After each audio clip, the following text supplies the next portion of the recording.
ये अचार विंटर में नहीं खाया तो क्या खाया।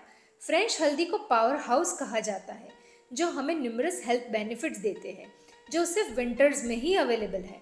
It boost immunity, flight inflammation, digestion के लिए बहुत अच्छा है, स्किन को इम्प्रूव करेगा, रेस्पिरेटरी इन्फेक्शन से बचाएगा, सर्दी खांसी जो ये मौसम में बहुत कॉमन है। हल्दी के अंदर करक्यूमाइन होता है, जो एक एंटीऑक्सीडेंट है which has anti inflammatory and anti microbial properties. यह अचार को मैं रोज़ एक चम्मच अपने खाने के साथ में लेती हूँ। आप भी इसे ट्राई करें।